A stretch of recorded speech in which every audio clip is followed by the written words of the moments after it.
Good afternoon बच्चों। आज हम लोग जनन के आखिरी टॉपिक को पढ़ेंगे। अभी तक हम लोगों ने अलैंगिक जनन, कायिक प्रवर्धन, सूक्ष्म प्रवर्धन और थोड़ा बहुत लैंगिक प्रवर्धन के बारे में भी जान लिया है। तो आज हम इसको थोड़ा सा डिटेल में और पढ़ेंगे। अब ये तो मैंने आप लोगों को इसी टॉपिक में, इसी चैप्टर में पहले बता दिया था कि किस तरह से किसी भी जीव के जीवन चक्र में 3 चरण पाए जाते हैं। ठीक है, किशोरावस्था, वयस्क अवस्था और जीर्णावस्था। ये आप पिछले वीडियोस में पढ़ चुके हैं। इस वीडियो में अब हम आगे देखते हैं कि किस तरह से हम पौधों और जंतुओं में लैंगिक जनन को अलग अलग करके पढ़ते हैं। इसके लिए दोनों में अलग अलग शब्दावलियाँ भी प्रयोग की जाती हैं। पौधों में जब किशोरावस्था होती है, मतलब जिस अवस्था में पौधा जनन के लिए तैयार हो जाता है और प्रजनन की सभी प्रमुख घटनाएं उसमें घटित होने के लिए वो एकदम से परिपक्व हो चुका होता है, उसको हम कायिक प्रावस्था कहते हैं। मतलब काया उसकी पूरी तरह से निर्मित हो चुकी है, जिसमें उसके जननांग भी विकसित हो चुके हैं और जननांग के अतिरिक्त भी जननांग जैसे जड़, तना, पत्ती आदि भी विकसित हो चुके होते हैं। इसी प्रकार से जंतुओं में क्या होता है, जब किशोरावस्था होती है तो वो भी प्रजनन के लिए पूरी तरह से सभी जितने भी लैंगिक उनके अंग हैं वो विकसित हो चुके होते हैं।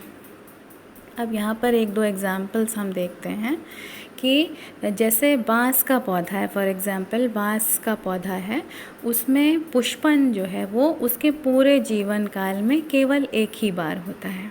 ठीक है, और इसी तरह से कुछ एक अपवाद हैं ये सब जो हमेशा पुष्प नहीं जिनमें खिलते हैं, जिनमें प्रजनन की क्रिया बहुत जल्दी नहीं हो पाती है। उसका एक दूसरा अच्छा एग्जाम्पल है स्ट्रोबिलैंथस। ये एग्जाम्पल मैंने दिया हुआ है। इसको हिंदी में हम नीला कुरंजी भी कहते हैं। स्ट्रोबिलैंथस इसका वैज्ञानिक नाम है। इसमें 12 वर्ष के बाद पुष्पन होता है। इसका जीवन काल जो भी है उसमें 12 वर्ष के बाद ही इसमें पुष्प खिलते हैं और तभी इसमें प्रजनन की क्रिया होती है।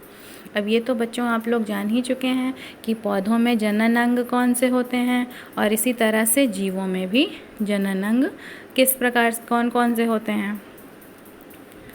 कुछ एक पॉइंट्स और हम देख लेते हैं यहाँ पे कि ये जो मैंने आपको बताया किशोरावस्था, अब एक जंतुओं में ये किशोरावस्था में लगभग ये जंतुओं में 13 वर्ष, मनुष्य की बात अगर हम करते हैं तो 13 वर्ष माना जाता है कि 13वें वर्ष से किशोरावस्था का प्रारंभ हो जाता है।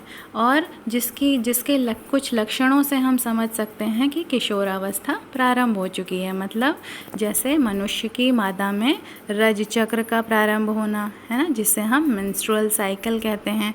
इसके विषय में मैं आप लोगों को डिटेल में पढ़ाऊँगी जब हम लोग मानव जनन पढ़ेंगे, तो वहाँ पर आपको इसका एक कंप्लीट टॉपिक मिलेगा जिसमें हम इसको डिटेल में आपको ये सब चीज़ें बताएंगे। इसके बाद हम लोग आते हैं और इसमें भी कई सारी स्टेजेस हैं, जैसे मैंने यहाँ पे दिखाया हुआ है मेंस्ट्रुअल, प्रोलिफरेटिव, सेक्रेटरी। तो ये सब हम लोग डिटेल में मानव जनन के चैप्टर में पढ़ेंगे। अभी मैंने केवल आपको एक इसमें टॉपिक से आपको इंट्रोड्यूस करा दिया है कि ये रज चक्र में क्या होता है ना। और दूसरा चक्र होता है मध चक्र, जो कि आपको गाय में, बिल्ली आदि में ये देखने को मिलता है और ये लगभग 12 से 24 घंटों का ही चक्र होता है। जबकि रज चक्र कैसे होता है, लगभग 4 से 7 दिनों का होता है।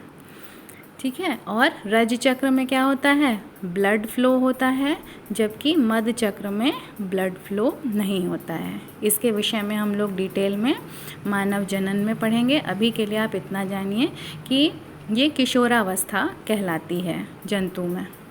ठीक है, और पौधों में यही अवस्था जब पुष्प निकलने लगते हैं उसमें, है ना, तो वो पौधों की किशोरावस्था मानी जाती है।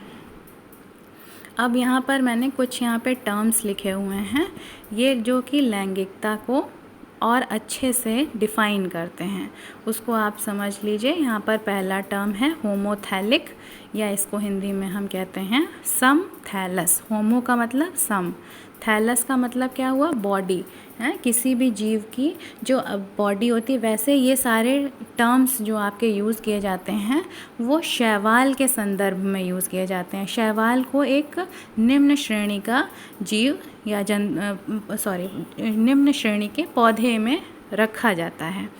तो उसमें हम सूकाय, आपने वर्ड सुना होगा, अपनी पिछली कक्षाओं में पढ़ा था सूकाय, जिसको इंग्लिश में हम थैलस कहते हैं। सूकाय का मतलब हुआ कि जिसमें पौधे का शरीर जड़, तना और पत्ती में विभाजित नहीं होता, विभेदित नहीं होता, जिसमें हम अलग अलग पहचान नहीं कर सकते हैं कि इसमें जड़ कहाँ है, तना कहाँ है, पत्ती कहाँ है। फॉर एग्ज़ाम्पल रिक्शिया हम लोगों ने पढ़ा था शैवाल, उसमें ब्रायोफाइट्स में भी पढ़ा था। फिर इसी तरह से हमने स्पायरोगायरा पढ़ा था, है ना, शैवाल में। इन सब में क्या होता है कि जो इनका बॉडी होती है, थैलस होता है, जब मेल और फीमेल दोनों एक ही में पाए जाते हैं तो उसको हम सेम पेरेंट, जब एक ही पेरेंट होता है तो उसको हम होमोथैलिक कहते हैं। और दूसरा है हेट्रोथैलिक। हेट्रो का मतलब हो गया विषम, अलग अलग। जब पेरेंट्स डिफरेंट होते हैं, अलग अलग होते हैं, तो अलग अलग थैलस पे होते हैं, तो उसको हम कहते हैं हेट्रोथैलिक। और नेक्स्ट थर्ड टर्म क्या है, हर्माफ्रोडाइट या बायसेक्सुअल। इसको हिंदी में हम कहते हैं द्विलिंगी या उभयलिंगी।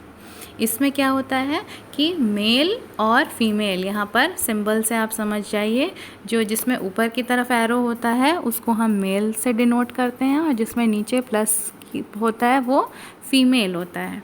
अब इसमें एक ही पौधे में जब पाया जाता है तो उस कंडीशन को हम एक द्विलिंगी या बायसेक्सुअल कहते हैं। जैसे फॉर एग्ज़ाम्पल आपने क्या पढ़ा था, सरसों पढ़ा था, है ना, गुड़हल पढ़ा था। इसमें क्या था, मेल और फीमेल दोनों ही फ्लावर्स जो होते हैं वो एक ही प्लांट पर होते हैं। नेक्स्ट टर्म है डायेशियस, या हिंदी में इसको हम कहते हैं एक लिंगाश्रयी। इसमें मेल और फीमेल डिफरेंट प्लांट्स पे, फ्लावर्स जो इनके होंगे, पुष्प जो होंगे वो डिफरेंट अलग अलग पौधों पर होंगे। उसको हम, उस पौधे को क्या कहेंगे, एक लिंगाश्रयी। जो एक लिंग को ही आश्रय देता हो उसको हम एक लिंगाश्रयी कहते हैं। और पांचवा टर्म है मोनोइशियस या उभय लिंगाश्रयी। इसमें क्या होता है, सेम प्लांट, एक ही प्लांट पे मेल और फीमेल दोनों ही फ्लावर्स पाए जाते हैं। ठीक है।